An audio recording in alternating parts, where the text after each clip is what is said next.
You're listening to the Back Home Network, presented by Home Field Apparel.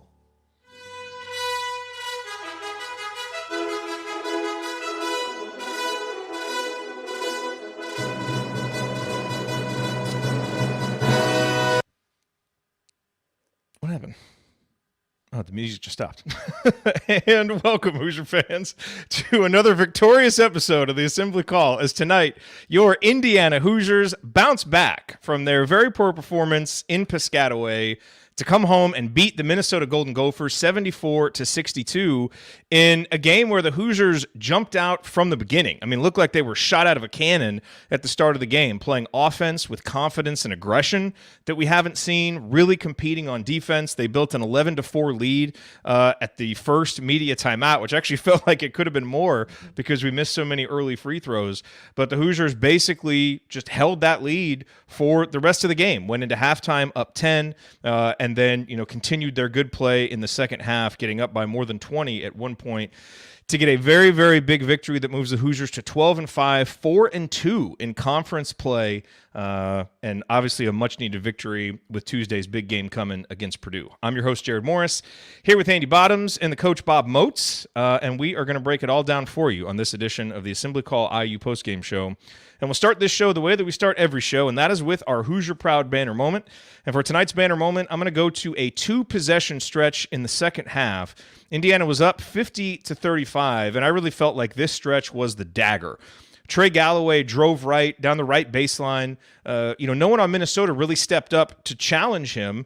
And, I'm thinking in my mind as Trey goes up in the air, shoot the floater. I actually said it out loud, shoot the floater, Trey. And all of a sudden, you see him not going to shoot it. He passes it to Mackenzie Mbako, who is wide open in the left corner. It was a perfect pass right in the shooting pocket. Mackenzie, puts it up, shoots it confidently, drills it. That put Indiana up 18. On the very next possession, Trey Galloway hit a three of his own on a nice little inside-outside play from the right wing. It put Indiana up 56-35. Really felt like the dagger. And what I loved about that sequence is, number one, it was indicative of what I thought was Trey Galloway's best game since the Kansas game. He was excellent in terms of being an efficient scorer, in terms of creating. I thought he played excellent defense, really helped to set the tone for this team in terms of his creativity, but also something that we haven't seen from this program very much is passing up a decent two to get a great look from three, which Indiana did right there. And I think most of the time when you do that, the math is going to work out in your favor, especially when the ball is going to a shooter as good as Mackenzie Mbako. And so it was nice to see that, and it's always nice to see Trey stepping up and making shots like he did this evening. And plus, we got to talk about Mackenzie Mbako, who was outstanding, led Indiana in scoring with 19 points, one of his most versatile and aggressive offensive games that we've seen, and was 2 for 4 from downtown. Always nice to see that. But that was a nice little stretch between those two. It put Indiana up 21. I'm not sure if that was their biggest lead. It was close to their biggest lead as they really just played an excellent stretch of basketball there in the middle part of the second half to put this game away. Okay, now let's talk about our presenting sponsor.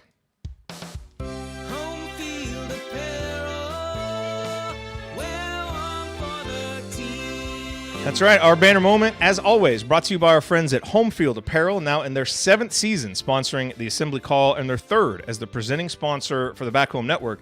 And if you were listening to our show last night, our 1000th episode, Connor Hitchcock, founder of Home Field Apparel, was on with us, and he teased a little IU refresh that is coming soon. It's one of the best parts about Home Field Apparel. They started as an IU apparel company, and so they're always refreshing their IU line. They have more IU stuff than anybody.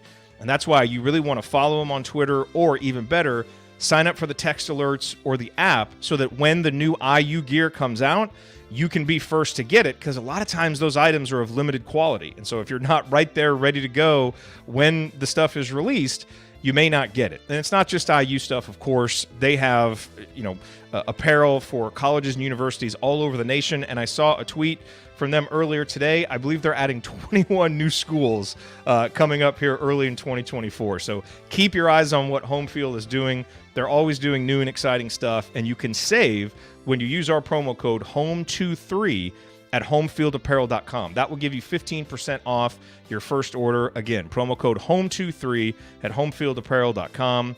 Wear one for the team. Okay, well, it is time to move the ball, find the open man, and get some opening thoughts from the rest of our team. We will start with Andy, your bottoms line on this bounce-back victory for the Hoosiers. Yeah, really solid performance coming back. Another game where they held the opponent under a point per possession for the game. I had it at 0.90 in total. So, hopefully some improvement on that end of the floor. And just thought you saw a lot of guys get into a rhythm offensively. I thought the offense flowed really well. I think you can attribute a lot of that to the way that Galloway played. I thought Gabe Cupps moved the ball well. Didn't shoot it well. We had a lengthy debate on our text chain about his shot selection, but I thought he was really important in terms of how well they moved the ball, and was a big factor in the defensive numbers I mentioned. So I think they were able to get a lot of guys involved. And to me, the key part of the game was really toward the end of the first half. You had Galloway and Renew both get their second fouls pretty much back-to-back plays. And those really, I think, for most of the season have felt like kind of the two most important guys to get going. And Minnesota cut the lead to, I think, 5. IU scored 5 points in a row at one point to push it back up to 10. I think it was a Anthony Walker layup and a Ware made 3 that kind of pushed it back up, and they were able to maintain that margin. And even with the slow start in the second half, turned the ball over a few times early, really thought they got into a rhythm again. And, ultimately that's what you want to see. They had some really good stretches of offense early in the second half that built that lead. As you talked about, bit of a lull in the middle. But really thought that, it just felt like there was a little more flow. You saw some emotion. We talked about that so much that, starting with the Mbako lob to Galloway and that even saw Khalil Ware, crack a smile toward the end of the game. He's about as stone-faced as they come. I don't know if he was trying to take out the guy on the Minnesota bench when he swatted the shot into him or not, but so it seemed like they were having a little bit more fun, and I think that's what everybody wanted to see. And so a Minnesota team that, as you pointed out before the game, is not kind of what everybody has, they've not played the way that they've played the last few years. They came in with some momentum, and IU really jumped on top early, as you said, never trailed in the game, led for, I think, 39 minutes and 42 seconds. And I just thought start to finish, you're going to have some lulls in there. I think any team is going to have that, let alone a team like IU. But really thought front to back a really solid performance, and hopefully one they can build on going into a really tough stretch of games coming up. No, well said. All right, next, let's go over to the coach, Bob Moats, one of the hosts of the new X's and Joe's podcast, which everybody needs to listen to. Coach, you're sitting in Ryan's chair, so unfortunately, we're going to have to ask you to rant here to kick off the show. So, no, just kidding. Bob, your opening thoughts on this IU victory. First time in 48 years someone actually asked for that. I mean, they're running the other way. It wasn't the most spectacular performance by any stretch of the imagination, but here's what was extraordinary for this team. All year long, it's felt like IU has been more responsive than initiating on both ends of the floor, that they've been willing to give up or just allow teams to run their actions or allow teams' defenses to dictate their actions. And I felt for the first time that I've seen in a 40-minute stretch. And there were some times, again, you had lulls in play, or sometimes where, okay, they dropped a little bit here or there. But they took the bull by the horns and they owned the game from the outset and put Minnesota on their heels and forced, Ben Johnson to adjust.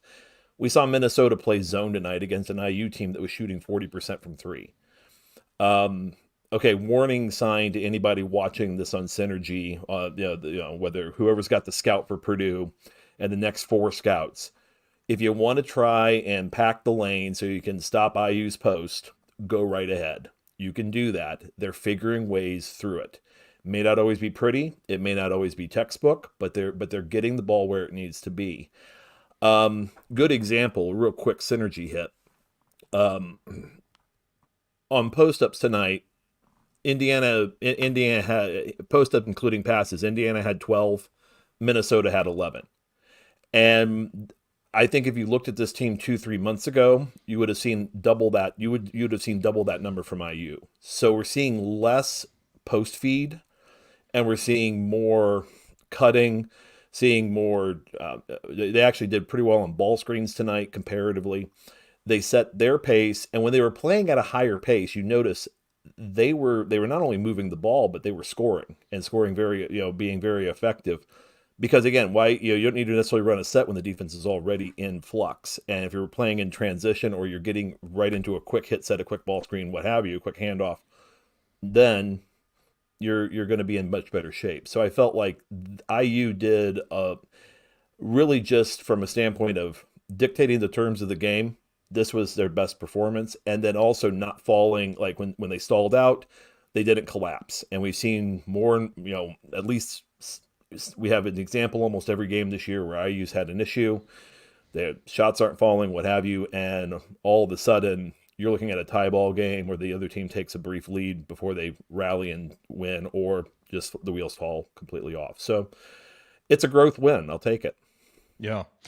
Well said. Well, I think the first storyline that I want to hit here is the play of Mackenzie Mbako, who entered the game, I think, averaging around 9 points per game. And Andy, you get 17 points from Khalil Ware, who we'll talk about, from Khalil Ware. You get 16 from Malik Renew. They kind of did what they do. And the big difference tonight was Mackenzie. If he hits his season average, this is a 64-62 game, and it's tight down the stretch. But what we saw from Mackenzie, I thought, especially in the first half, where he led Indiana in scoring, like he had 14 first half points, was a player much more comfortable driving and just showing many more layers to his offensive game. And he opened it up hitting a three. He hits a three on the second possession of the game. But then you saw him really drive. And whereas I think a lot of times this year, it's felt like he's kind of driving to drive because he's felt like he should. Tonight, I felt like he drove with a purpose. And he was driving to find an angle. And, if he would get stopped, he would hesitate and keep going or make a spin move. And we just haven't seen that level of confidence and aggressiveness from him as a driver. But you see the added dimension that it gives to Indiana offensively when he can do this. And so I think when Bob talks about a growth win, there's a lot of areas we can talk about, but the most individual growth I saw tonight was Mackenzie Mbako becoming the type of offensive player who can actually kind of change the equation a little bit for Indiana if he can be a guy that can score at multiple levels. And so that was the thing I was most excited to see, because if you're going to go beat Purdue next week, you're going to need a performance like this from Mackenzie Mbako. His offense is just too important to what Indiana's trying to do. And I also thought it was one of his better defensive performances as well. So your thoughts on Mackenzie, who I thought was just outstanding tonight overall? Yeah, I'll actually start with the defense first. There was a couple of times he got switched onto somebody in the post. He did a really, really good job. And I think that probably is where he's quite honestly a bit more comfortable, given, how he would have needed to play in high school based on his size and things like that. I think that's probably no coincidence, but also thought he put some good ball pressure on at times on the outside. I think the areas where he really struggles is anything communication based in terms of switching on guys. I know there was a couple of times they pointed out one on the broadcast, a broadcast which I largely zoned out on, midway through the second half because it was so terrible. But I was glad to hear that Andre Ware had a big game, as she mentioned at the end. As soon as now, Andre Ware, who robbed Anthony Thompson of the Heisman, as we all know. And they made a subtle reference to the Nick Anderson shot. Like the whole thing was like a dig at IU fans. So this broadcast, I took that in a bad direction. Barno will never. That may have been the. I mean, the birth of his children might be the top moments of his life, right there. And it might be a competition. I think it's close. Could be. Anyway, but no, I thought you saw some of that. I think that's something we've looked for from him over the course of the season. But I think that helps because he's started to consistently make 3-point shots, and defenses are having to play him differently. And even though in the Rutgers game he missed some open shots, he missed some open shots in this game. But I thought he did a good job, particularly late first half. I think it was when they had brought Dawson Garcia back in with 2 fouls, and he kind of went at him and tried to get to the rim, thinking he would get fouled on some of those things. And I think he was scrapping. He continues to kind of scrap on the glass. He didn't end up with a lot of rebounds tonight. I thought he was in there battling at times, especially early in the game. He really got pushed under the basket a couple times. And I thought he adjusted to that within the game and played more physical and was able to, be more of a factor on the glass. So got some offensive rebounds. There's one that Ware did a great job early in the game, kept the ball alive. Mbako gets it, puts it in for a big bucket early. And so with him, it is so critical for him to see the ball go through the basket early in the game. It totally changes what you can expect from him. And I thought the other thing that you saw, because he was playing so well, he was not the first guy to go to the bench tonight. And in most games he is. And so I think a good thing for him from a mindset standpoint. I think we can talk some of the substitution patterns, which were different. It felt like this evening, but I just thought that, he earned that additional playing time. He earned not being the first one to go sit on the bench. And I think for somebody who probably has had some confidence challenges, trying to adjust to this level, I thought it was a great building block for him. And hopefully one, again, in what's going to be a great environment on Tuesday that he can really build off of, because this team is so much more dynamic when he's on the court, and they have to find ways. One of our first texts of the night was, I don't care what they have to do to try to, cover for him defensively. He needs to be on the floor, and he proved why tonight. Bob, your thoughts on McKenzie's performance? 34 minutes, played 34 minutes, which, again, when you keep that kid on the floor playing that way, that's what IU needs from that spot on the floor. Especially, I think it was Jared who said that you got what you're supposed to get from Ware and Renew. You have to have, I would say with this team, at least 2, probably 3 other guys jumping into double figures to get to the number of points you're going to need to beat the best teams in the Big Ten, which I think is that 75-ish point mark, maybe in some nights 80. At the 12:44 mark, Trey Galloway gets a steal, and they're running a 2-1 break, and we've seen so many times this year where we've just botched a 2-on-1 fast break. And I mean, we run a drill, actually stole from Purdue, where we go 3-2 to 2-1. So much of it's just to encourage quick decision making, quick reads. And Galloway's got it about the 3-point line. He hits Mbako. Mbako takes 1 or 2 dribbles. Galloway keeps cutting through and throws an alley-oop that Trey just slams down. At that point, Ben Johnson's hitting a timeout. And right after that, Minnesota commits a turnover out of the ATO. So those are the types of things that, again, you talk about a growth game. That's a specific play that he made that was just complete. That was something that I don't think he would have done, 3 months ago as effectively as he did. And I'd also throw out just his driving. Even when he missed, it wasn't like he gave up on the play. Mm-hmm. When he thought he got fouled and it wasn't called, he didn't give up on the play. And as a result, because he's moving defenses by getting in there, because they're having to move help side over, there were several second chance opportunities that IU converted because they had a third driver on the floor, and we really haven't seen a whole lot of that this year. Yep. So there was a lot that Mbako did tonight that was just that showed up on the stat sheet. And I think Andy hit the nail on the head. I think it is important for young players, any player, but especially young players, to have the confidence when they see the ball go through. It translates to other areas of the game.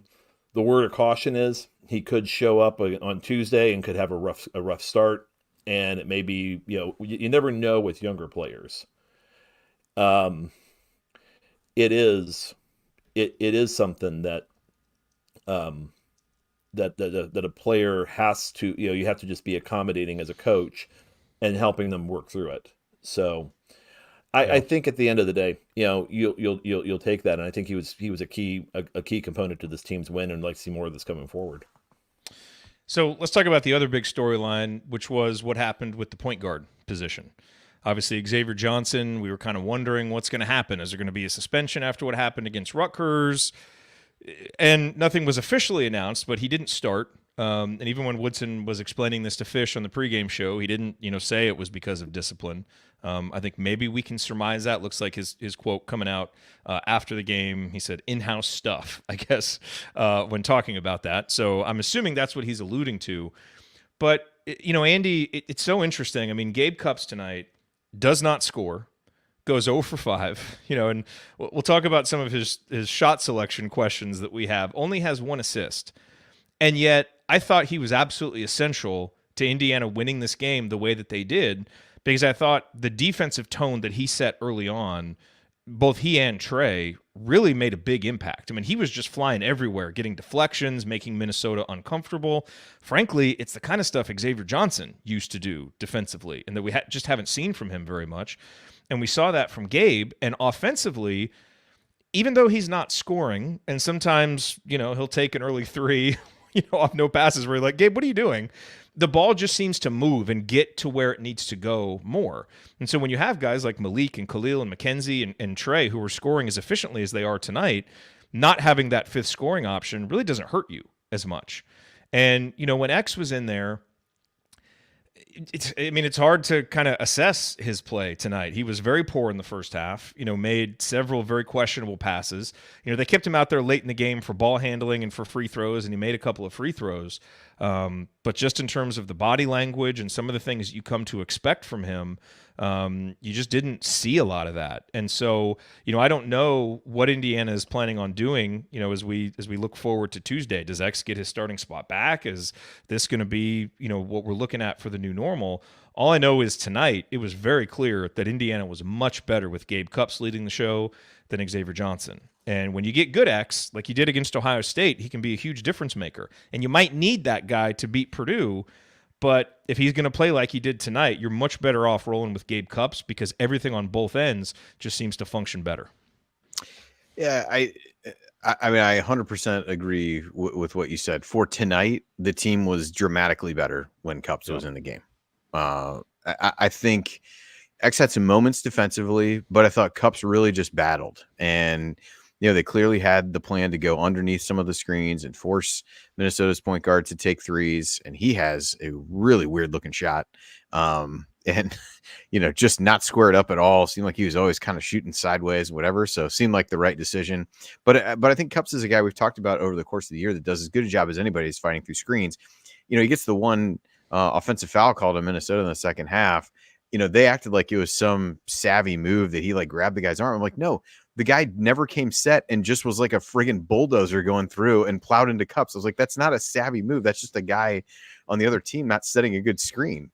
Add that to the list of salient points that were made by the broadcast team tonight. But but I thought he just really battles on the end, and he got beat a couple times and those things, but really battled, really put pressure at the point of attack. And Woodson said as much in the postgame. He said, all we're asking him to do is put heat on the ball. For the most part, he did a hell of a job doing that tonight. 100% true. And I think on the offensive end, as I joked about, we had this long text conversation about his shot selection and things like that. My take on his shot selection is that he will pass up good shots to take a more difficult shot. And my thought on some of these is like, I can kind of see like if there was a kick out three that he could have taken, he didn't take it. And I don't think he shot that possession, but I think you would look at him and say, all right, well, maybe that's just a freshman not being confident to take that shot in that moment. But then some of the shots that he does take are like, what in the world? Like that is extreme confidence to try to take that shot. And I think some of his shot mechanics, just in terms of balance and kind of fading one direction or the other are a challenge in that regard.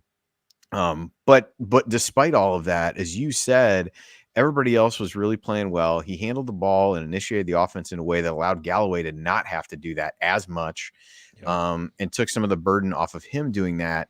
And then, when Mbako's going and you got Ware and Renew playing well, you're absolutely right. You don't need him to go out and score a bunch of points. You need him to get guys and get the ball in the right spots to get it to your scorers. If he's out there with a bunch of bench guys, then it starts to become a problem because somebody has to be able to step up and score. But, this is where we talk about some of those things with you insert, a quote unquote bench guy with some of the starters, the pressure that takes off of them to do more than what they, are being asked to do at this point. It just makes a huge difference. And so thought he played really well. Remains to be seen what that'll look like going forward. But if you're looking at it on a game-to-game basis and you're basing it on performance in this game, I would be hard-pressed to think of a reason to come back and start Xavier Johnson. The challenge becomes he seemed to me to be kind of sulking through most of the game. He was in the background of a guy shooting a free throw one time with his head down, shaking his head after he turned the ball over, and they fouled on the other end. He did the same thing coming off the court, ripped his, thing off his arm, the sleeve off his arm. I don't know if that was because he thought he wasn't coming back in, if it was just frustration or whatever. Just felt like he was constantly frustrated and, continued to try to do too much. If that's the version of him that you're going to get coming off the bench, I think that also becomes a potential problem. But he could be a spark plug off the bench if he can really, enhance, kind of harness that and embrace that. But that remains to be seen, what'll happen there. For tonight, Cupps was the guy and did a great job and earned the minutes that he got. Bob, I thought Andy brought up a really good point there. When you have Cups playing like he does tonight, it really does free up Trey. And it's ironic because I feel like Trey ends up being a better facilitator and creator when he's kind of the secondary creator. And you saw it tonight. I mean, Trey had 10 points on really efficient shooting, 4 or 5, but 7 assists. But for the most part, when he was out there, Cups was, the nominal point guard. But Trey was still doing as good of a job as you'll see of being a creator at the same time. And that's where Indiana really gets into trouble is when you have to rely on Trey to be your main guy, he's not as adept at it. When he can slide into the role that he had tonight, that's where his sweet spot is. That's right. Use of the word sweet. Yeah, I caught that. That's right. I got to pay royalties to Mike every time I yeah, we all do. Cool. I mean, at this point, it's kids going to college thanks to us, thanks to that. I would start. I think Trey Galloway is a power back. If you look at guards as running backs, Trey Galloway is the guy that he just gets you got to get him a full head of steam. He hits the 1 hole, he hits a 2 hole, power sweep, what have you. Just goes and doesn't have a whole lot of wiggle. His handle's too loose to have that wiggle, or not a whole lot of shiftiness either. It's basically 2-3 speeds. So you design actions. Why that zoom action's so good for him, because he can just get a full head of steam coming up off that baseline, get the handoff, and then make that quick read, which you saw. I know we're talking about Gabe Cups, but that's where you're talking about with the secondary ball handler, why Galloway is actually in pretty good shape there. Then you want him doing that versus starting your offense. I liked seeing Cups attempt to attack with the dribble more. This was the first time I think I can really remember him consistently throughout the time he was in a game using ball screens and not trying to go to using them as drag or trying to go through. It was more like he was looking to attack the lane with it. There was one where I kind of lost it a bit because I was like, dude, you got right in the middle of the lane. You were 10 feet. You had a beautiful little jump stop. You even jump stopped, and then I'm going to overpass it. And it was a time where IU had kind of been in a bit of a scoring lull, needed a bucket, and that's what when you're an opportunistic scorer, when you're the guy that needs that, who needs to have, you need to take advantage of those opportunities. And he had a perfect opportunity, but I still think for him, he's still trying to figure out shot selection at this level. And the kid's a natural point guard. He's a coach's kid, so he's had plenty of rides home evaluating which shots were good and which weren't.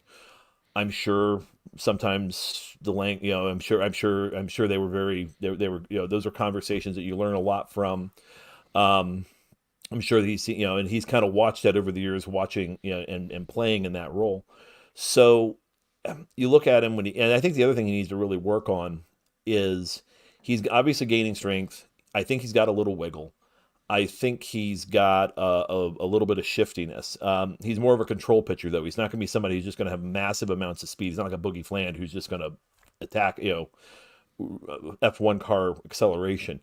But he's going to be one of those guys that, he'll throw an 89-mile-an-hour fastball and then throw some breaking stuff in the 70s and then come back at you with an 89-mile-an-hour fastball. It's going to look a lot faster. That's where his strength is going to lie on the offensive end. The other thing he's got to do is he's got to be able to catch and shoot quicker. When he kicks that ball, it's like, okay, Jay Wright says it best, you're never more open than when you first catch it.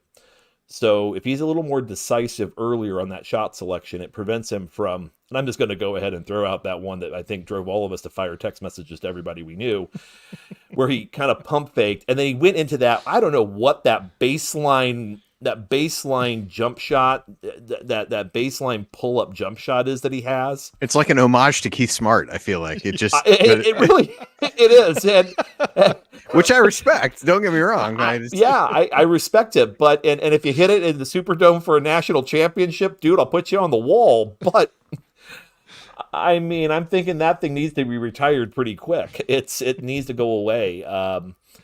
And I think that's part of it. It's just, again, freshmen are going to do, first-year players are going to make first-year player mistakes. And I just like seeing a little more aggressiveness offensively on him. Defensively, he definitely sets the tone. As for XJ, I will give a positive on this kid. When you have 6 years of college basketball experience, there's a pretty extensive book on how coaches are going to play you. And everybody, I think, in college basketball knows the book on XJ is if you get in his head, he's going to lose his mind. And he's going to do something. He's going to press it. He's going to push it. He's going to be it's going to be an advantage for the opponent if XJ gets out of control. And I think it was at the 9:30 mark. There was a bait foul on him where I think it was Hawkins ran right into him and popped him in the jaw. And the two of them get tangled up, and they did some tango going back towards the locker rooms. Yeah. And you got Bardo trying to make something of it. No, it's basically at that point they're trying to push him. And well, how's he going to respond? And how he responded was he actually did a little hesitation move, got in the lane, and probably delivered his best pass of the night to Malik Renew. Yep. Now, there were some other passes that he tried to deliver to Malik Renew or other people that he just hasn't got the timing down yet. But it's for him, that's it's going to be, I hope, a faster road back, and because he doesn't have that much time. And I think at this point, he just, there's a lot for him riding on this going forward, whether it's G League, whether it's attempted going for free agency, or it's even getting a much better deal overseas.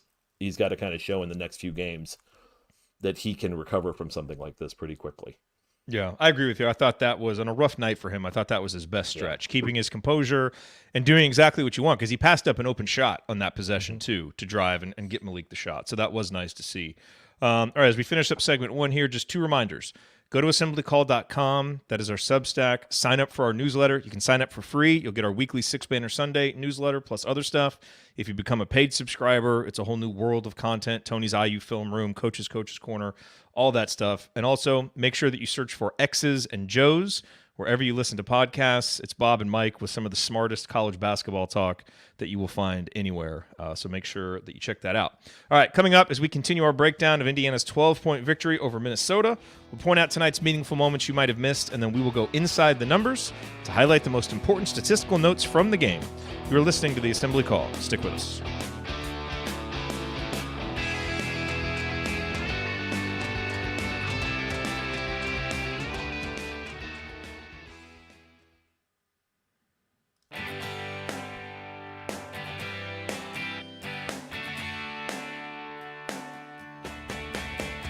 Hey, it's Romeo Langford. What's the only thing better than hitting a game winner to beat Wisconsin?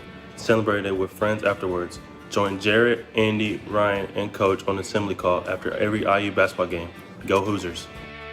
The only thing better would be that shot beating Wisconsin in the Kohl Center. Yet another strike against Bardo and Byington for reminding us of that streak. So they were just playing all the hits. You're listening to the Assembly Call IU postgame show. I'm Jared Morris here with Andy Bottoms and the coach Bob Moats. We are breaking down Indiana's victory over Minnesota. And it is time now for tonight's meaningful moment you might have missed. Meaningful moments that you might have missed. This segment, as always, brought to you by our friends at Hoosier Ticket Project, where they help individuals and families experience IU athletic events in person for the first time through the generosity of alumni and fans. To learn more about how you can donate money or extra tickets to help create meaningful moments for other IU fans, visit HoosierTicketProject.org. That's HoosierTicketProject.org. Coach, Bob, the first moment that really stands out to me, I want to talk about Malik Renew a little bit. There was a play in the first half around the 8:40 mark. Indiana had the ball on offense. Malik had it probably 5 or 6 feet from the basket, I think. But he had the ball low. And the little guard on Minnesota came over, stripped him, and then Malik just instinctively tries to reach back for the ball and picks up a foul. Now, one of the bright spots for Indiana this season has been the development of Malik Renew. He has absolutely taken the leap from freshman, that freshman to sophomore leap, from being just kind of a role player to like a bona fide star in the Big Ten. That's what he's becoming. But I think now as we look for, kind of places around the edges where he can get better, I thought that moment showed 2 of them. One is just kind of his habits around the basket, or even just when he has the ball and is getting ready to do his patented little drive through the lane. He'll still over dribble sometimes, and he still gets the ball too low when he's got small guys swarming around him. So that's one. And the other, well, he has really improved his fouling. You're not seeing as many of the silly fouls. And part of that is just not seeing him as much, trying to guard guys on the perimeter and getting beat on the drive. But it does feel like maybe once a game there's kind of a silly one. And I don't think this foul was that egregious. I know there were some people on Twitter who were saying he may not have touched him. I'd have to go back and look at the film, but it looked like a foul in real time. And that's just one of those, you got the ball stolen. You already have one foul. It's the first half. Just play on because you're too important being on the court. And so I think those are two little things that as he gets older and more mature and better are going to help him, A, stay on the court, and B, have more opportunities to score. And when you add those two things, now you're just going to be more efficient offensively because of how good Malik is. So I don't mean this as negative. I thought Malik played outstanding and did his typical thing where he kind of lays low in the first half scoring-wise and then picks it up in the second half. But those two things, I think, are things to watch as areas of growth for him. So at that point, Minnesota had shifted to zone. And they had done it again. And a few times throughout the game, they were shifting from man to zone. I think in many respects because they were having a tough time dealing with Indiana's cutting. But I think the big thing for Malik in that situation is, not just holding it low, but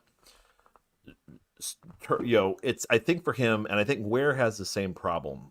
And this is a problem that I have a theory on bigs. We train them to not be aggressive when they're younger.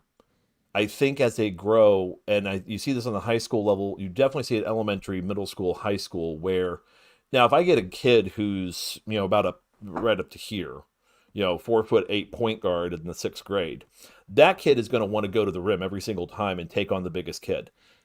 But if I get that 5'11", 6-foot 6th grader, usually we've got to work really hard to just get him to block out, to get aggressive.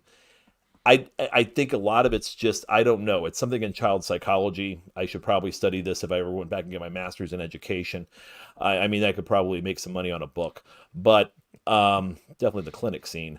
But I think that's a problem that Malik has because those hands, the way they grip a ball, the way they handle. I think part of the other thing is, we just, as they're growing up, we don't really emphasize ball handling with bigs.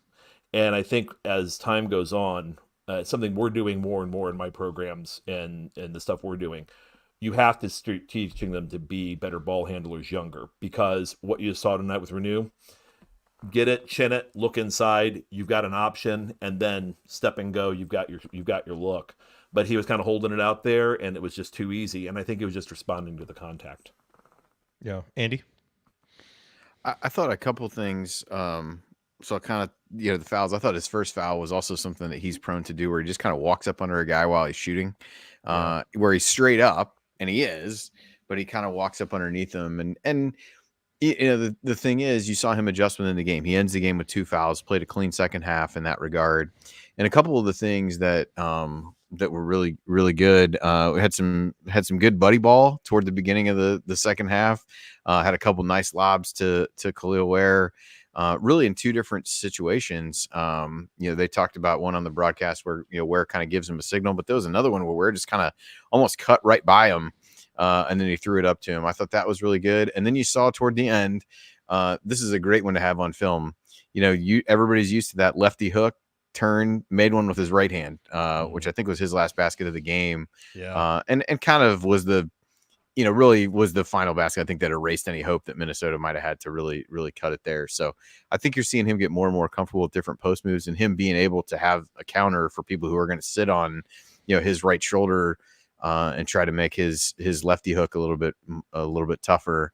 Thought he did that. And Minnesota has some really physical bigs. And so I thought it was a good challenge for both he and Ware. Somewhere right now, probably at Assembly Hall, Pharrell Payne is still in the lane. We don't. Andy was incensed about this during the game. I mean, this dude is down there like 8 seconds. Like, I mean, I'm all for, like, you don't have to be like the second you get to 3, you got to do something. I mean, this dude was, he was in there, so he might still be there. Who knows? But when is that ever called? I can't even remember the last time I saw that. There was I think they called it in the women's game the other night, which was, I mean, it was another one where it was like egregious. Like, you couldn't have. I mean, apparently this wasn't egregious enough, but you want to see a 5-out coach lose their mind? Get a 3-second call sometime. When you're talking about open concept offenses, you want to see me lose my mind? Oh, you got a 3.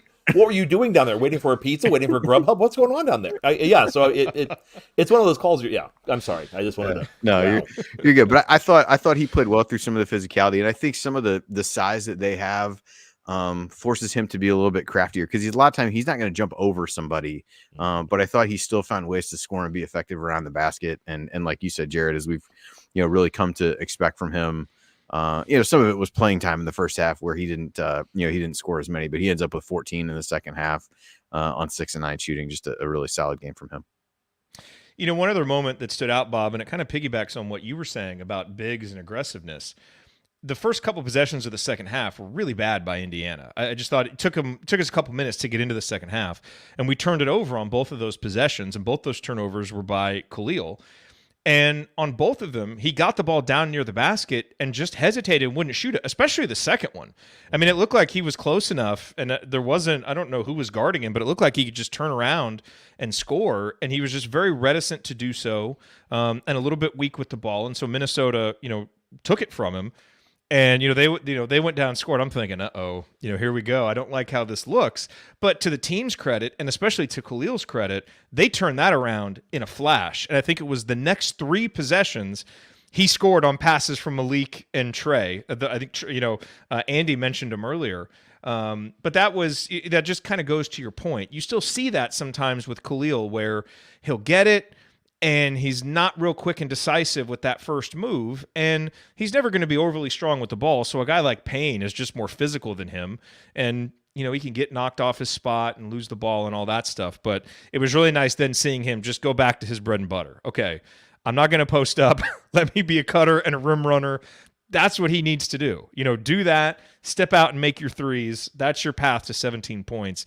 It just doesn't feel like enough good things happen when Ware catches it with his back to the basket on the block for that to be something we go to quite as often as we do. But they adjusted very quick in the second half tonight, so it was all good. Khalil Ware, it's funny. I think IU has a 6'8" power forward who's basically a center and a 7-foot+ power forward in a center's body. And that's and it really and the better passer happens to be Malik, but the better it's almost like, again, we talk about islands of misfit toys. You're going to hear that here fairly soon too, where you have every team has players that are misfit toys and everybody's a misfit toy. But I agree that and learning how to play with your back to the basket, especially at an elite level, is incredibly hard to do. And he's still going to need some time on that. So I think, he just needs to be more front facing. And the thing is, just to add on to that, I mean, we come on here, we're talking about all these good performances. Like, our 7-foot center had 17 points, went 2 for 2 from 3, 14 boards and 2 blocks.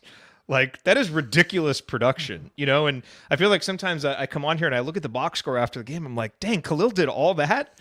Because for some reason, like, there's just kind of a quiet nature about it while he's going through the game, and he just continues to produce like this. So, I mean, just a tremendous performance by him. We should not take for granted all the different things he's bringing to the team because we saw them all tonight. Sorry, Andy, go ahead. Yeah, no, I think what's interesting is I think you've seen him become a bit more physical on the defensive end and on the glass. Maybe not as much from a post-up standpoint. I would agree with what you said there. But really thought, he got some tough rebounds in traffic tonight. I think he had 14, but him tipping the ball out to other guys probably was another 5 rebounds for IU when he was kind of outnumbered in there trying to get rebounds. I thought he did a good job of trying to tip it to others. And I thought even defensively, he did a better job as the season has gone on of being able to force guys to catch it out further from the hoop. And so I think you've seen growth in the physicality there. And so maybe that comes around on the offensive end as well. But I do think you've seen him do that. And I Coach texted about this earlier. He was really running the floor well, particularly at the beginning of the game.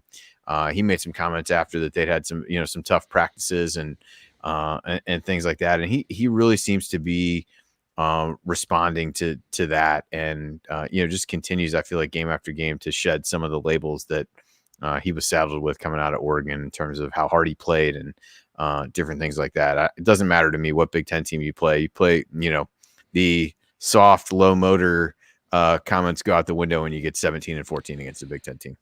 Hey, I mean, we had that discussion 2 or 3 postgame shows ago where we were like, hey, are Big Ten teams going to start really being physical with this guy, and will it make the production drop? No. He's Yeah, produced and they every are. game I since mean, then. So yeah, I mean, they're absolutely trying to do that, and I do think that still makes him uncomfortable on the offensive end. But they, I thought they did some things that we had conversation on the postgame show about the other night of, if you've got, him and Malik in there, having him be the guy who's playing a little bit higher and Malik in the post. You saw some of that, particularly against the zone. So I think they're figuring out ways to allow him to play through that when he needs to. But like I said, I think if he progresses offensively against that physicality, the way that it seems to me that he has on the defensive end and on the glass, I think there's still some upside as you look at that part of it, even above and beyond what he's already been contributing so far. Coach, you have a moment?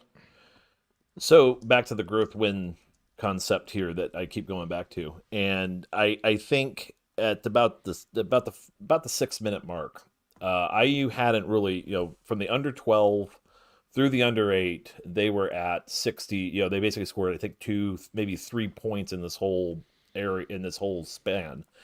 Usually for this team, that's a danger zone, because then the other team hits a couple threes, gets themselves back in it, gets it down to under double digits. But at that 6-minute mark, they locked in on defense and they got a shot clock violation.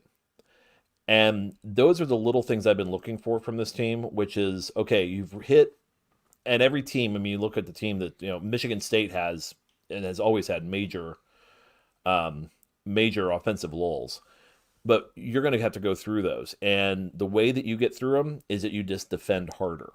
And I think in that situation, now granted, they went right down the floor, and then I think Cupps tossed it to Mike Woodson on the bench. But you lock in on defense, and it'll basically keep you mentally in the game and keep you in control of the game, and prevent basically the other team goes on a 6-0 run versus a 12-0 run. And that was, to me, a moment that was very subtle, but something we haven't seen a whole lot of out of this team this year. So I was glad to see it. Yeah. Well said, Coach. Okay. Now time to go inside the numbers, brought to you by Jackson Hewitt Tax Services. If you live in Bloomington or the surrounding areas and you want your taxes done right, contact our friend and Chat Mob Hall of Famer Megan Mahaffey, who joined us on last night's episode number 1000. Contact her and her team in Bloomington, Bedford, and Martinsville by calling 812-339-3334 or by visiting jacksonhewitt.com. So numbers wise, I mean, I think there's 2 numbers that you obviously have to start with, given what happened against Rutgers and against Nebraska, and that's turnovers and rebounding. Tonight, Indiana only 10 turnovers, and there was a long time before they even committed their first one. So they really did a much better job of valuing the basketball. Got a little sloppy in the second half, but I thought, when the game was close, I mean, they were really protecting the ball, and that was a big part of the reason why they were able to build the lead. And the other one is rebounding. Indiana ends up with 40 rebounds. Minnesota ends up with 42. But the number that I think is really important to look at is the offensive rebounding percentage for Minnesota. They grabbed 13 offensive rebounds, which was 31.7% of their misses. And if I look at their season average, they're grabbing 34% of their misses. So, even though there were a few possessions where you still see, 2 or 3 Indiana defenders down there and one opponent, there are a couple times where one Minnesota player kind of out-hustled or out-toughed us for the rebound. On balance, this was a much better rebounding performance. You got to look at it, based on how good is that team? Do we hold them less than their average? And so even though that number 13 seems a little bit high, contextually, I thought it was a much, much improved rebounding performance from Indiana. Andy, those were the 2 team numbers that really stood out and made a big difference tonight. What else stood out to you? Yeah, a couple others I'll throw out. Assists, IU ended up with 17 assists on 26 made field goals. Minnesota only had 9. I forget who it was. They talked about that Minnesota really over the course of the season had assisted on a pretty high percentage of their made field goals. And so, Hawkins ends up with 6. He came in one of the top assist guys in the country, but you also forced him to, 2 of 12 from the floor by kind of scouting report, letting him try to shoot. A couple of other individual numbers defensively for IU. Cam Christie, 2 of 10 from the floor. Dawson Garcia ends up with 14 points, but he got at least 4, probably 6 of those really late when the game had been decided. He was one when I was yelling about not giving up points to help the metrics. He gets a couple easy layups there, but I really thought they did. Yeah, the foul trouble took him out of it a little bit, but I thought they did a solid job defensively on a pretty balanced team from a Minnesota perspective, and forced some guys into some pretty ugly shooting numbers, including the 3 of 20 that Minnesota was from 3-point range. And so this is a game where IU actually outscores their opponent from 3 by 9 points. IU 6 of 14, Minnesota 3 of 20. And I thought IU continued to take pretty smart 3-point shots, shot it well. Probably even had some other opportunities to shoot ones that they passed up. But I think a lot of good defensive numbers overall for IU, both collectively and individually. Yeah, well said. Bob, what number stood out to you? I'm going to pull out a couple of, actually, I'm going to pull them out from Synergy. Indiana on spot ups tonight was 1.214 points per possession on 14 spot ups. They had been lingering around 1 all year, so they did better on spot ups, going back to the 3-point shooting Andy was talking about. But that also was a couple of the drives they made, coming off of a spot up or coming out of a level 3 ball screen or handoff action. And again, I love when this team cuts. And in the second half, they had 12 possessions off cuts, which is a really high number for college basketball at this level. And they scored 1 point per possession on the cutting. When you have limited ball handling capabilities, you have to find ways to penetrate the ball that isn't slamming the ball into the post. Player movement can do that. And if you're cutting to the basket, if you're cutting to spots on the floor, if you're, whatever you're coming off of, even without a screen, especially if help side's coming over, you have cuts, or if they're pressuring you on the perimeter and just making that, making a back cut of some sort. That's pretty amazing. It's pretty good for your team at this point. So I think, when you think about meaningful statistics, we are seeing evolution in this offense. I remember Dan Hurley saying after UConn, IU post. I don't think it's that. I mean, I think that they're still going to use post, but I don't think they're going to use it at a level nearly the same as a Purdue's going to have to use it, because I think they're finding different ways to get the ball where they want to get it. Yeah, it's a great point. Andy, one other number is bench points tonight. Indiana scores 12 bench points. They win the game by 12, but there was really only one guy who stepped up from a scoring perspective, and that was Anthony Walker. CJ had a couple shots. He missed them. Hit a couple of free throws late. But I thought Walker, came in and really provided a spark early. I think he hit a couple of shots early. One was definitely a no, yes, long 2. He was the one person who made a long 2. And so I think you can still, if we're going to ask questions about Gabe Cup's shot selection as a freshman, certainly the senior Anthony Walker needs to have some questions asked about his shot selection. But what you love about Anthony Walker is it's constant energy. He's constantly, moving and playing hard and just kind of making it hard on the opponent, and he'll just kind of hustle his way into plays. And so even though it wasn't always pretty, 9 points, he was actually, one guy who hit all his free throws, 3 for 3. And that contribution was important tonight on a night when, you just weren't getting much other scoring from the bench. Yeah, he was really critical with Renew and foul trouble in the first half as well. He scored 7 of those 9 then. And as you said, just made a lot of energy plays. I'll give Coach credit to this. He's talking about looking at guys who are just competing on every possession, and he singled out Cups and Walker. And Walker's just going to, hustle his way into some points here and there. And even that, I was right there with you with the no, yes shot. But that possession, I think, was one of the first ones that Minnesota had gone to zone. The possession's kind of going nowhere. And he just stepped up and took a shot and made it. There was another 3 that he got open as they, had a kick out and then swung the ball around. It just ends up with him, percentage wise, not a great shot, but it was a shot he needed to, take at that point. But, one of his buckets was, I think, he really ran the floor well. Cups, I think it was Cups threw it down to him. And it was really on the heels. I think it started that 5-point stretch that I talked about early on, where Minnesota had cut the lead. IU just goes, I think, 5 straight possessions without scoring. But, he really hustles down and gets there for a layup, beats the defense down the floor, gets there for a layup, Ware hits a 3 right after that, leads back up to 10, kind of exhale a little bit and do that. So I just thought really stepped up with Renew on the bench. And I mean, the free throws, making all 3 of his free throws at this point, they may need to build a statue of him somewhere. I'm not really sure at this point. Have him put on some kind of clinic. But I tell you what, though, what's funny about that is, I mean, he's a guy who really was struggling from the line. I feel like early in the season, got to the line a few times and missed, and is shooting it more confidently there. And I think, at least from a confidence standpoint, certainly whatever he's doing in that area could stand to rub off on some of the other guys, because that continues to be a struggle. And I know you mentioned this before. Galloway misses a couple. Kind of your typical first one's long, second one's short. Yeah. Fans start like booing. Like, I mean, what are we doing? It's absolutely like mental at this point with these guys. And so, yes, obviously the best thing that you could do is to boo him after he misses. Not to mention the fact that he's playing his butt off and having a really good game. But yeah, that continues to be. Glad it didn't come back to bite him tonight. Got a little bit better in the second half than the first. Just don't have guys who are stepping up there looking super confident. Even Ibaka missed a couple early, but then made the rest of his over the course of the rest of the game. So if you're looking at numbers to maybe be worried about, that's it. But I don't believe that the path to fixing that is paved with booze. So maybe we could cool it on that just 1,000%. Go ahead, Jared. He touched a nerve with me on this one. Yeah, no, I mean, look, obviously we got to mention it. We shoot 16 of 27 from the free throw line. We're now 314th in the country as a free throw shooting team. It's inexcusable. It's frustrating. It's disappointing. It may cost us a game, like all of that stuff.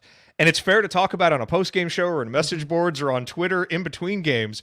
Don't boo in the arena when the guys are having a challenge shooting free throws. That is the most self-defeating thing I can possibly think of. So just that is low basketball IQ from the IU fan base.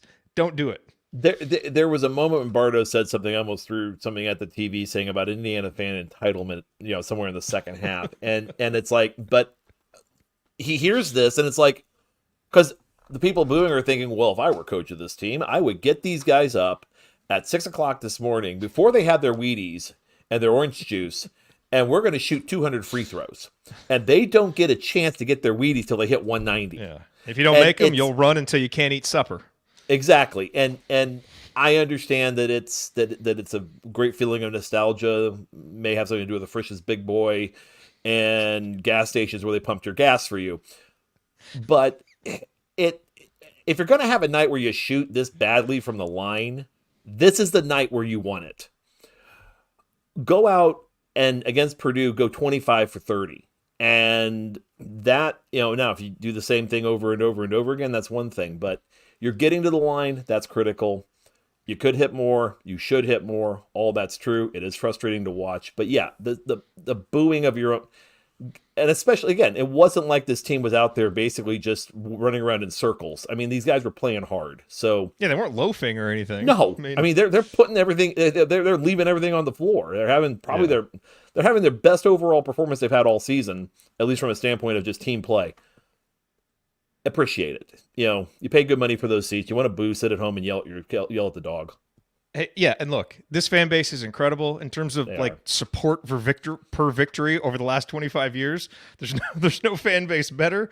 Very smart. This was one moment where let's be better, y'all. Come on. And in their defense, because Assembly Hall was so amazingly quiet when our team shoots free throws, it was probably 6 dudes, who were doing it, and it obviously got caught up on the mic. So I'm not. No, you had 18,000 people there, 17,982 of you. Thank you.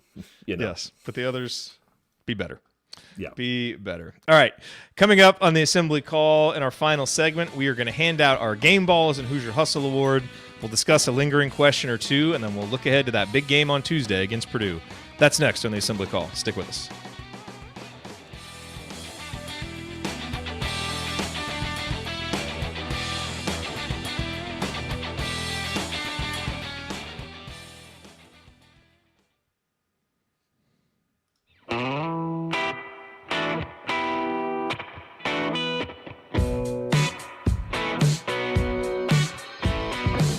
This is Nick Zeisloft. I never miss an open three, and I never miss an episode of The Assembly Call.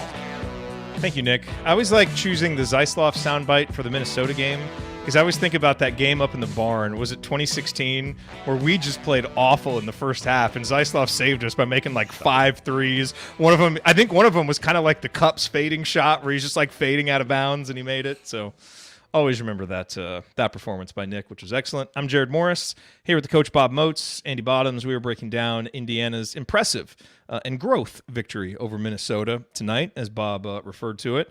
It's time now for our game balls, presented by our friends Allie and James at Bloom Environmental.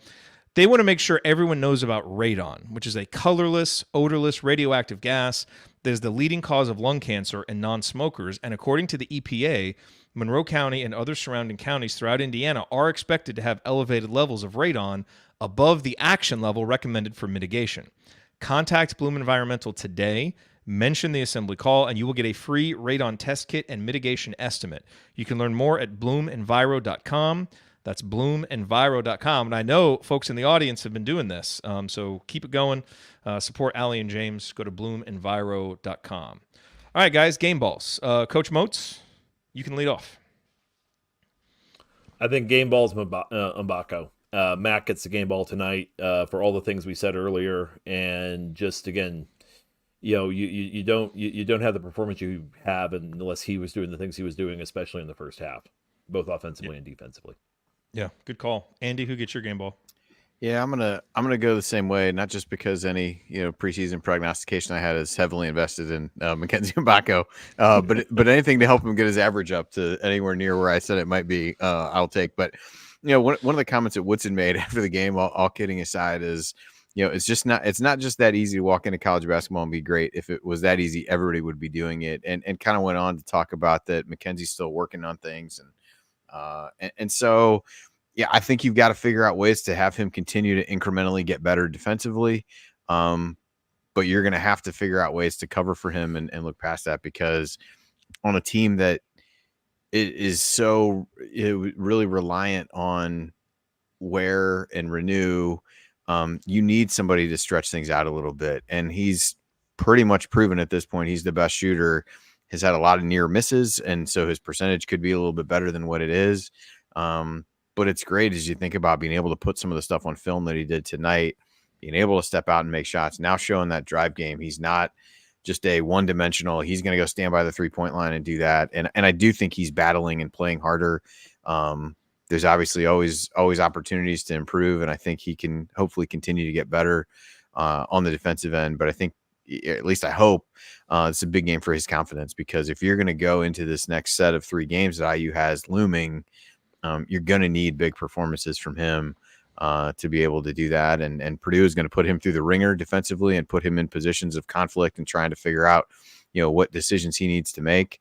But he's got to be able to offset that on the other end and be a dynamic scorer for this team. And tonight he was. And so he gets a game ball for me, which is pretty tough to not give it to a guy that had 17 and 14.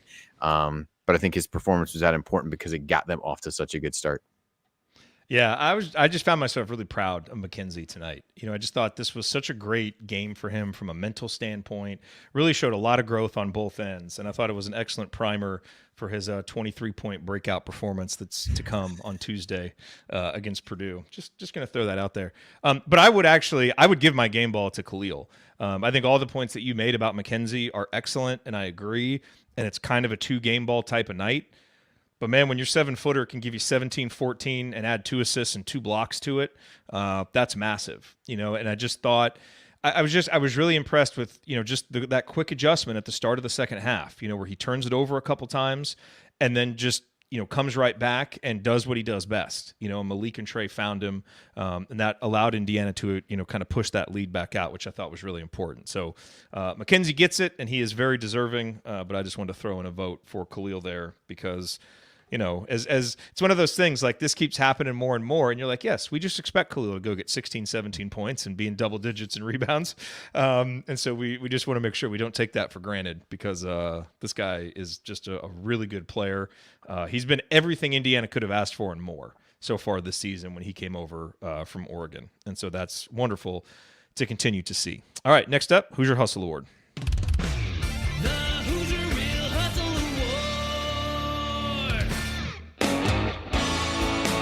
Hi, this is Anthony Leal, and it's time for the Hoosier Hustle Award.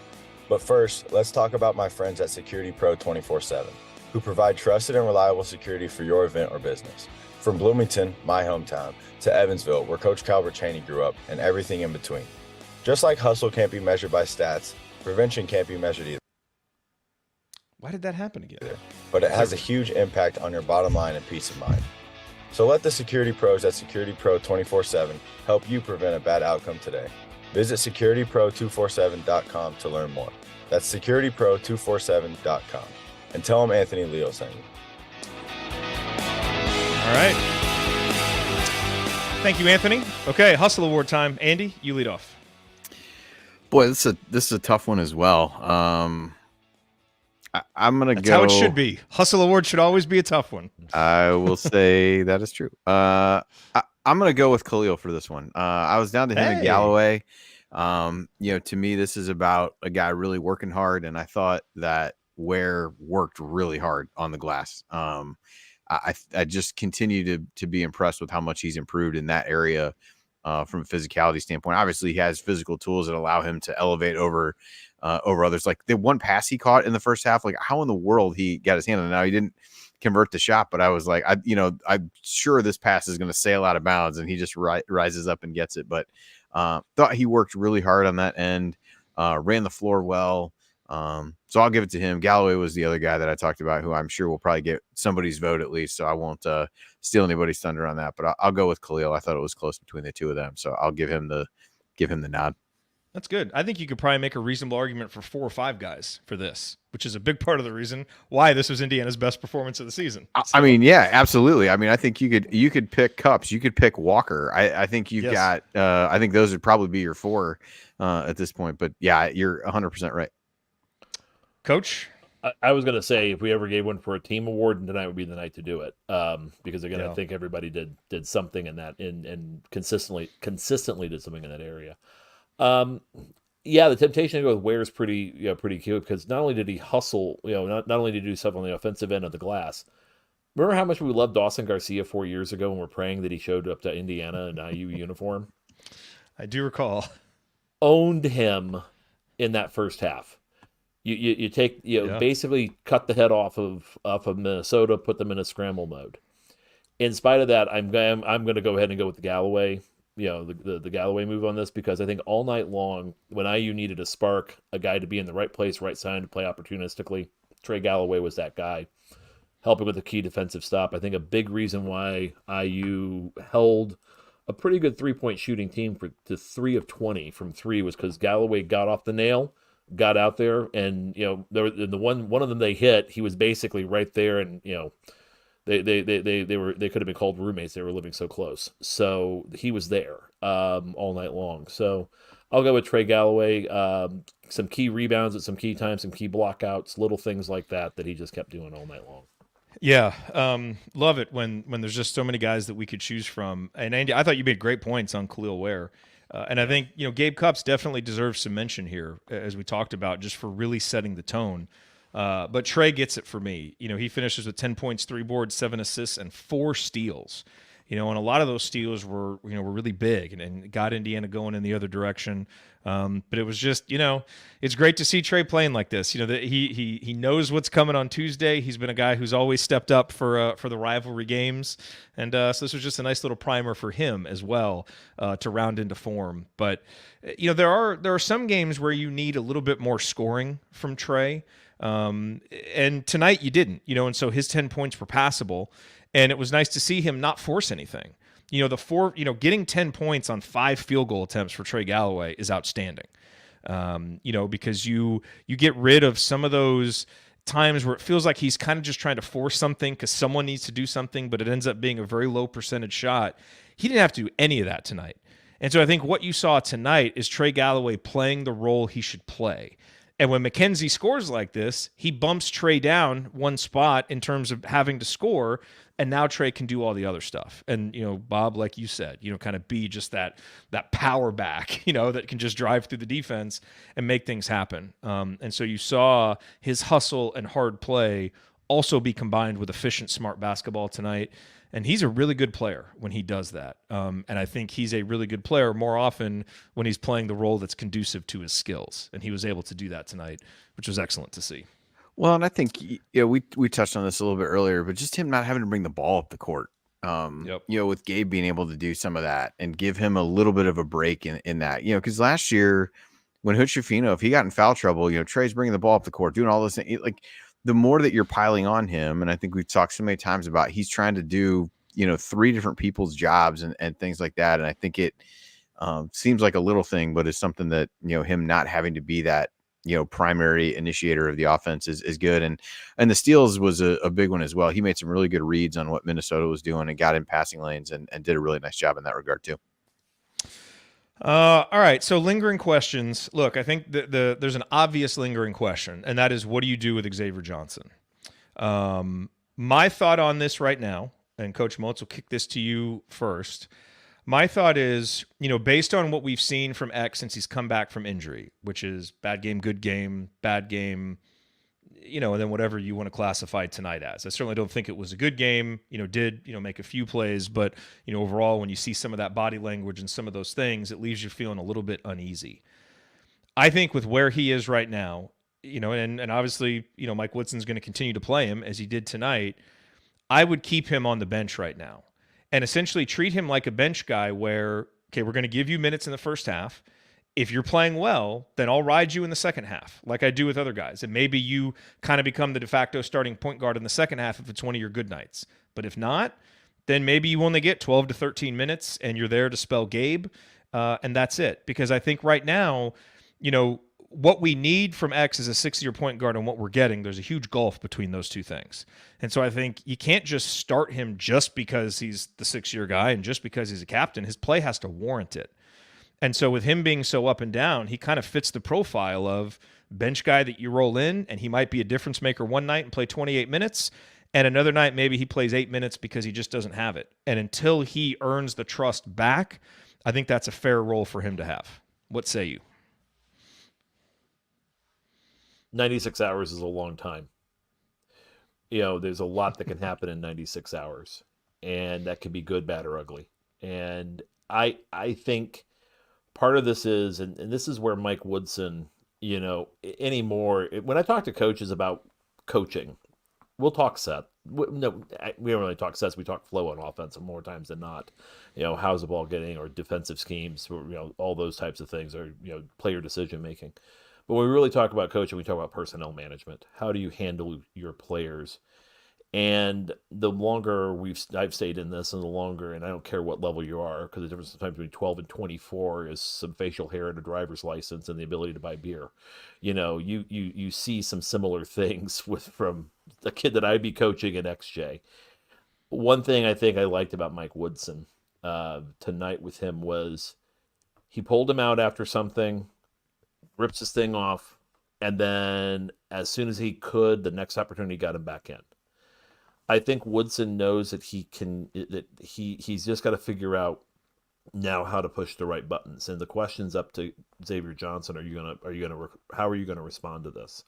And we've seen him respond in the past. After Northwestern, and he was benched for that game. He came out, and after that game had an amazing stretch of basketball for this team. But I think, again, it's a thing where you just got to be able to manage your personnel. And I think XJ you can get into a little more than you can other players, because I think that there is a toughness to there, or a different type of toughness. But I also think at the same time he needs to see his path back, and he needs to figure out how to kind of get himself back. And by the way, it's not just with Mike Woodson. There are 10 other guys that, okay, you're the captain. Well, if you're the leader and you look behind you and there's nobody there, then you're just the guy you're just the guy on the street corner yelling. You've got to be the guy, and you've got to get buy-in back from your teammates. And if you're hitting them in the ankles with passes and you're getting mad at them in practice because they're missing this or whatever, then there's going to have to be a little more than just Xavier showing himself here. And I think they're past, a team meeting. I'm not sure any of that would even work. I mean, I'm sure Mike Woodson would even give it a shot, which I'm not just, I think he's more of that subtle leadership, but I really see that's going to be his road back is not just going to be getting Mike Woodson and the staff's trust, but also getting his teammates back as well. And the question is, okay, that's, and that's where that's where you have to kind of do the character building and kind of move forward. And I should say, Andy, as I kick it to you, it's always important, as people analyzing the team, where you only get to see little snippets of them twice a week, to have humility when it comes to what decisions are made with the lineup, because there's a lot of this stuff gets determined in practice. And so there's a chance that X is just off the charts, motivated and awesome in practice, and then maybe that would change the equation. So I'm basing this just off what we see and a little bit that we know about behind the scenes type stuff. But it is important to at least, I think, flag, I'm not saying I know the exact best thing. That's what I would do based on the limited info I have, but it's an iceberg, and most of it is below the surface that we don't know. So I just wanted to point that out before you go, Andy. Yeah, I think I would lean toward what you said. Some of that is recency bias from watching this game and feeling the way that we've talked about after this game, and part of that is inherent in doing a show right afterward. You're gonna have those thoughts. I think in a bigger picture, you kind of look back at him and you try to put yourself in his shoes to figure out, like, how is he feeling? What is really going on with him? I think you look at you missed most of last season. You watch the team have a really successful year, all things considered. You're watching that from afar. I think you're saying all the right things in terms of, I'm learning to watch the game and I'm seeing different things over here as he talked about. But you come into this season and you come back knowing that this is it, and knowing how much pressure is on you. Didn't really get off to a good start. Gets hurt again. Come back with all these things. I mean, he's an emotional player to begin with.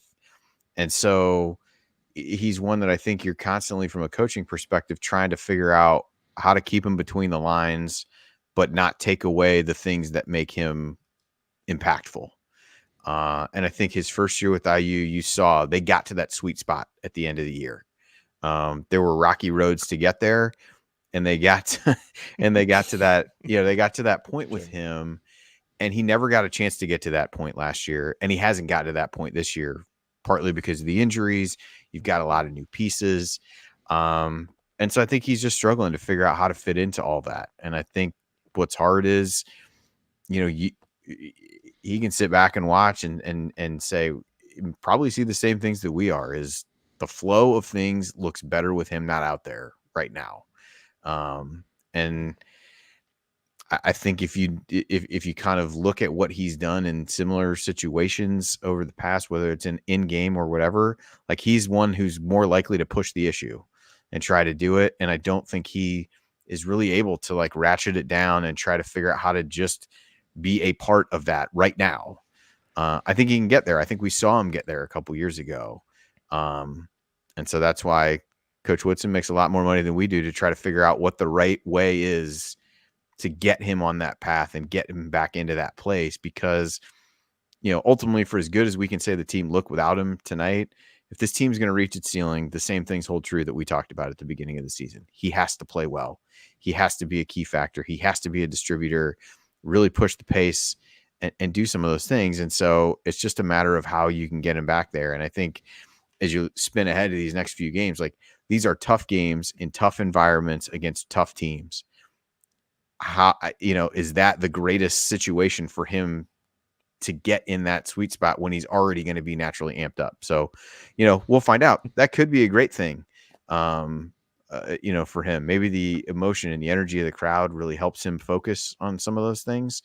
He's had some success against Purdue, and being able to play in some of the pick and rolls and things like that they were able to do effectively a couple years ago when they almost beat him in Mackey Arena. I think that maybe there's some confidence that comes from that, but he's a guy that's just searching right now, and they got to figure out the best way to get him back to that confidence. And for him, that may be throwing him in the deep end.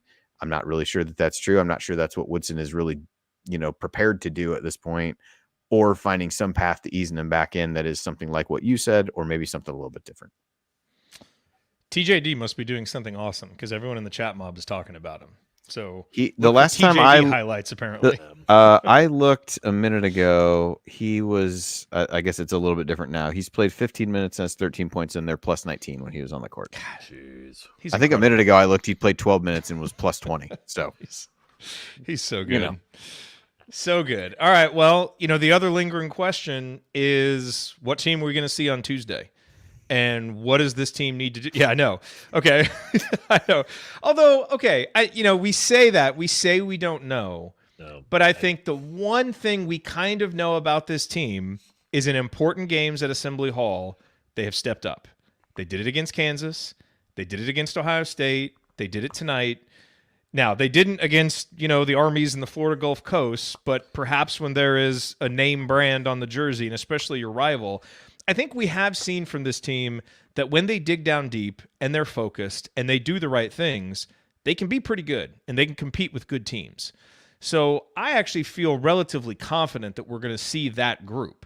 That said, we know how good Purdue is, and they're good enough to come on the road and beat an Indiana team that's even playing very well. They are on Kansas's level. So my question to both of you, as you look at kind of the keys to the game, more than just, having good X and the kind of the givens that we know probably need to happen, what are a few key things that you're looking at in terms of maybe areas where Indiana can really take advantage of this Purdue team, assuming they come ready to play?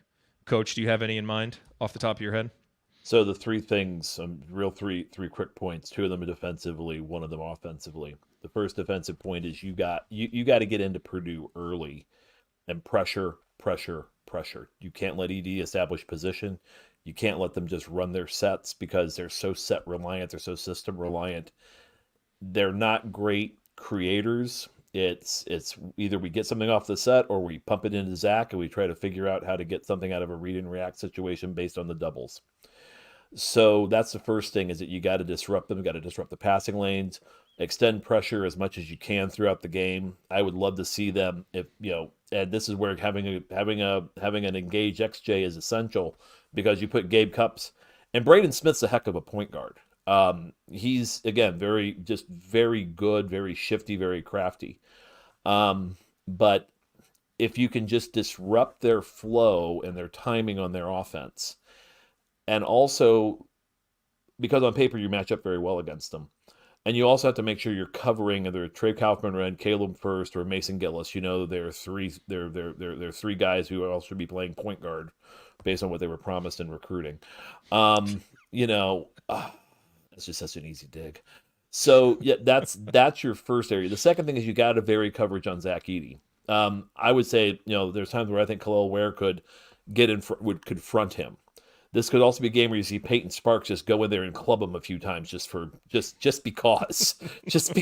You gave the guy the scholarship. Sparks was brought here for. Yeah, you were brought here to beat up Zach Edey. Just knock him. You get 5 and make him count. Seriously, make him feel it. Make him feel it, and just kind of get and knock him. Don't let him establish deep position. He's going to do it a few times. It's just the way it's just the rule. The order of the universe. I think offensively, the handoffs are going to be effective against them. I think the more they can put Edey away from the rim in some sort of drop coverage and moving his feet against Renew, against Ware, against Anthony Walker, the more they can kind of create some help dilemmas for Purdue also. And if they can, again, do what they've done, and really they've done this the last couple 3 games. Actually, I would say since the new year, they are getting good level 3 actions where they're hitting the lane, they're finding shooters on the perimeter, because I think Painter will initially try the let's pack this puppy in, let's see if Woodson tries to cram it in there. I could be wrong about this, but I do think that Indiana just needs to use those advantages, because on paper, these to me they're 2 evenly matched teams.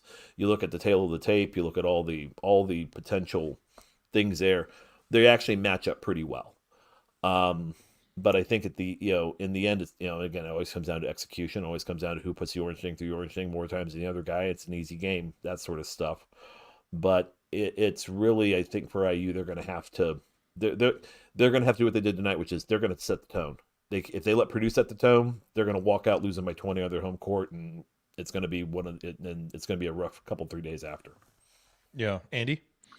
Yeah, it'd be interesting. I feel like defensively against Purdue, it seems to me IU probably didn't do this as extreme as like Michigan State did last year. Like they really opted to let Edey get his and try to take everybody else away. I think IU's done that to a certain extent, probably not to quite that extreme.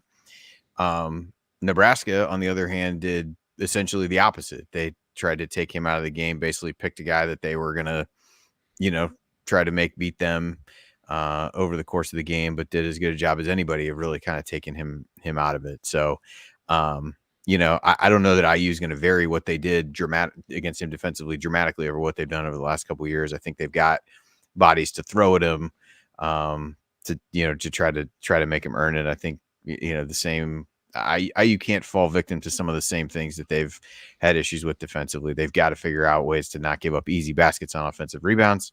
And they've got to be able to find shooters and locate guys to try to run them off the line. On the offensive end, I think they've really traditionally done a good job under Woodson of putting Edey in difficult positions defensively where he's uncomfortable. So in that drop coverage, Galloway's had good games with making his floater. Hochefino, with all those mid-range jumpers a year ago. I knew you were looking. I could see you looking for it as you were doing. And and I think the other thing is in a different way than what IU's had in the last couple of years with Trace, you do have bigs who have a chance to pull him away from the basket. He can't just sit in the lane and let Ware and Renew, whichever he's assigned to guard, just stand by the 3-point line.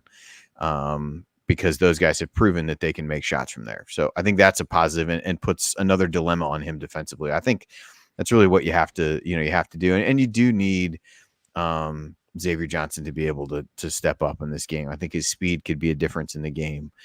His passing can be a difference in the game against somebody like Edey in this pick and roll situation. So for as much as we said, maybe he doesn't need to start, like they need him to be able to step up and have a good game. And like any of these games, you probably need to get a little bit of a contribution from somebody that you didn't expect. So don't know who that might be. Maybe that CJ Gunn comes in, gets hot, hits a couple threes to give you a spark and some of those things. And I think the good thing about playing in Assembly Hall in a game like that, there's lots of good things about it, right? But for a team that generally doesn't look like they play with a ton of emotion, they will inherently play with emotion in that situation. You even saw some of that tonight with Galloway after that alley-oop and some of those things. So I think that can be an equalizer. Coach put it in the chat well and said, I think, IU has to play a really good game. Purdue needs to probably be a little bit down from what they did. But I think if IU can try to identify some mismatches or things that they feel like they can take advantage of as they have last couple of years, then, it should be a good game. And that one, I believe, is on Peacock, right? I believe it's I think it's 7:00 tip on Peacock. I believe that is correct. I mean, God forbid we got to listen to Stephen Bardo for a third straight game. I mean, can we not? Like, this guy has to be on different channels, services. Like, I mean, I'm going to charge Robbie. me. Probably charge Robbie Humble. I would hope so. It'll probably be. Yeah, I'm betting Robbie Humble. I'll take Hummel. He's able to be. Hummel's able to be objective. Yeah, you could charge me more for Peacock if you would tell me that Stephen Bardo would never do the game. I know that's not what it was on tonight, but. So that game is Tuesday night. We, of course, will have another episode of the Assembly Call immediately following. Also, just want to give a heads up on a special episode of Doing the Work that is coming up. Sunday, January 21st, post-game show after the Purdue game. That will be their 100th show, which is very exciting. So they'll be doing a home field apparel giveaway for people who were there in the live chat. So there's a good incentive to be there live, in addition to just getting the great discussion from Kathy and Jeff that we get. And they'll also have a show after the Indiana-Iowa game, assuming that it gets played. Don't quote me on the time. Sometimes they don't always go live immediately after. But that show will be happening. Did you say something, Coach? No, I was just thinking that isn't the game 2:00 tomorrow. Is it? Yeah. No, I thought it was later. It's 8 tomorrow night. It's prime time. Prime time on Fox. Because they still have to. I think they have to fly in tomorrow morning. The team is flying out in the morning because of the weather. Yeah. Yeah, okay. that's wild. Thank you. I was completely that's the one I'm going to want to tune in and watch. Oh, yes. That rivalry is fun and intense. So, yes, looking forward to that one. All right. Well, you're listening to the Assembly Call. Remember to check out our friends at Home Field Apparel. Use the promo code HOME23 to get 15% off your first order. Gentlemen, time for last call. Coach, you can go first. Beat Purdue. There we are. At this point, everything up to this point has led to this moment where you've got a top 5 Purdue team coming into Assembly Hall. You've got you've got a young group of kids who are mercurial to say the least. It's young teams. This is what you get sometimes, where you'll see one day they look like world beaters, the next day they look like the world's beating them down. I remember 1990, that first Calvert season, and there are some similarities where it's like these guys are going to be really good, or boy, these guys aren't. I mean, they're just they've got stuff to figure out. So go beat Purdue on Tuesday. And if that doesn't happen, then regroup and get through this next stretch. Because if you can go 1 for 3 in this next group, I think it's going to be better for this program moving forward. And anything better than 1 and 3 is just going to be gravy for them at this point. Greg Graham did learn how to recover, Coach. He did. Eventually. Quite well, actually. Andy, last call. Yeah, I mean, as for this game, I think a good bounce back performance, one of the more complete performances we've seen this team give over the course of the season. And I think if you want to take the optimistic viewpoint, then you look at this as a springboard. They responded to playing really poorly in the Rutgers game with the more complete effort. And so I think a lot of positives to take away from the game. Like any game, there's going to be things that you can nitpick in film and say this could have been better and should have done this. But I think what you look at tonight for me is move the ball well offensively for the most part, had a lot of different guys contribute, and guys for the most part played really hard over the course of the game and competed in a way that just didn't feel like they were doing consistently against Rutgers. I think naturally in a rivalry game, big time. I mean, anytime you can be on Peacock, obviously that's exciting. People will be fired up for the game on Tuesday. But I think that, that extra lift that this team needs sometime, I think that environment will provide it.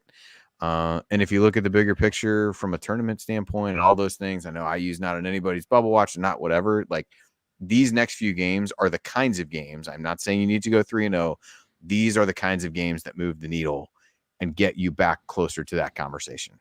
You have to compete and play well in these games and win at least one of them, to me, or you're putting yourself in a really difficult spot given the number of that they have. And so why not get one out of the way on Tuesday and see what happens from there. But really looking forward to it. I think this team will show up for that game and should be a great environment, as it always is when IU takes on Purdue at Assembly Hall. So hoping this can be a springboard for some of the guys and the team as a whole. I know, Andy. I was told on the broadcast we just have to win our home games, and then we'll be in the NCAA tournament. That was the. I mean, you can add bracketology to the list of things that Stephen Barta doesn't know about.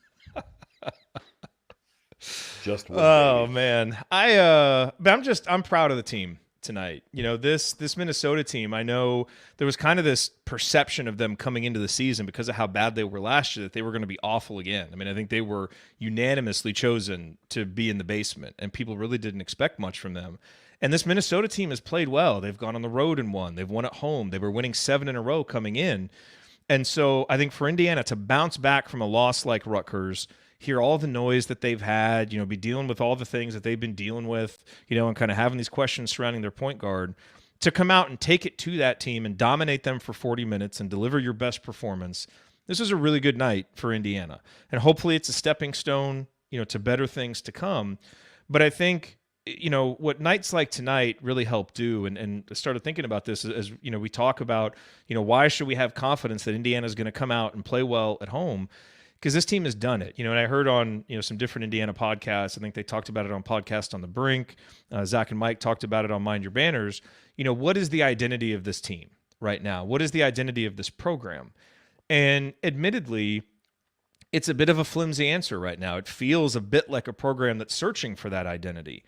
But one of the things that we know it is right now under Mike Woodson is, this team plays well at home. They play well in big games at home. And I think as you reflect on times in the Archie Miller era where people really started to lose confidence, it was getting blasted by Indiana State at home, no showing against Nebraska and Michigan and Purdue on Bob Knight coming back day. Like, that program didn't even have that as its identity, which should be one of the most fundamental things that an Indiana basketball program should have.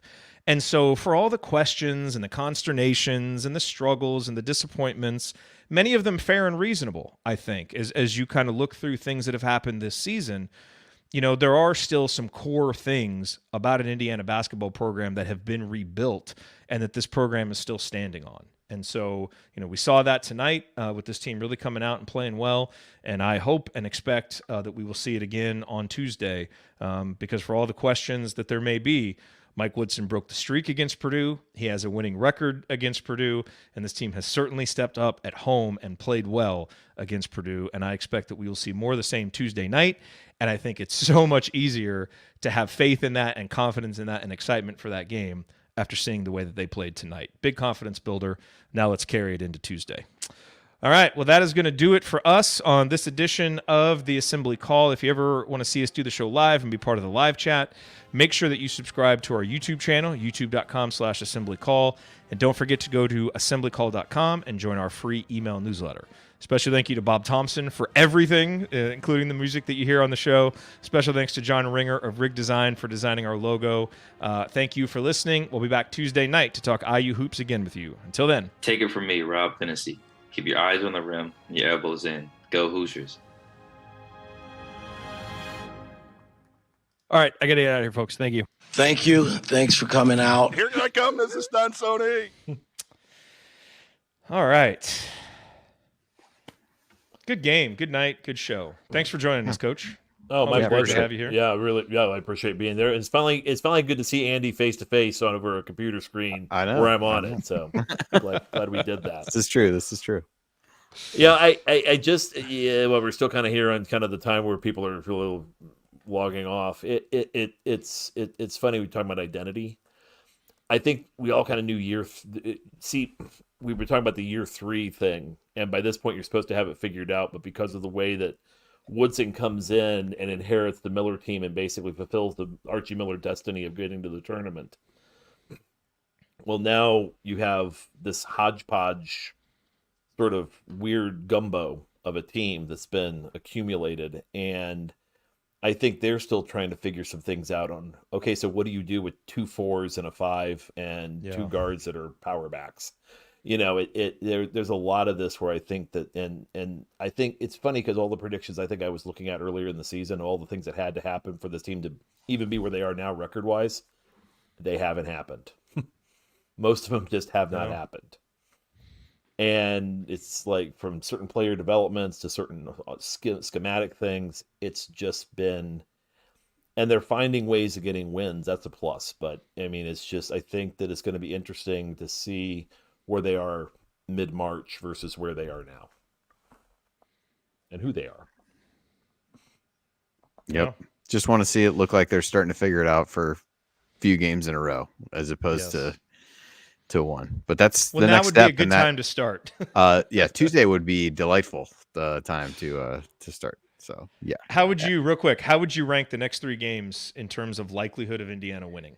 Because you've got Purdue's at home, Illinois is without Shannon, and Wisconsin may be the least talented of the group, but they're really good, and we've never won in the Kohl Center. I feel like you could. I'm curious what you would say. Me? Yeah, or Bob, or anybody. I mean, well, according to Ken Palm, it goes Purdue, Wisconsin, Illinois in that order. Double digits. Yeah, none of them are overly likely. I've been pretty impressed with how Illinois played without Shannon. They've really, bounced back well from that situation. So I think that would have been kind of easy for them to really fall off. So far, only a few game sample size. They really haven't. I mean, I guess I would probably rank the Purdue game as the most likely just because it's at home. One of the others is against a super athletic team, and the other is against in a venue that has been a house of horrors. So, I mean, to sit and put winning at the Kohl Center at the top of any such list would be spitting in the face of history. So Yes.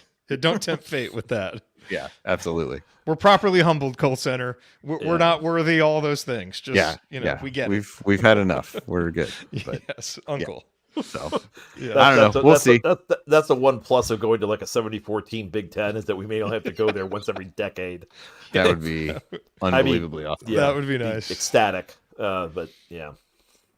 Exactly. That would be nice. All right, gents. All right. Have a great night. Go Hoosier women tomorrow, assuming that game Absolutely. gets played. Travel safe out there. We'll all be cheering you on. Let's go get another victory. Yep. Absolutely. All right. Sounds good. Thanks, guys. See y'all. Good night. Yeah.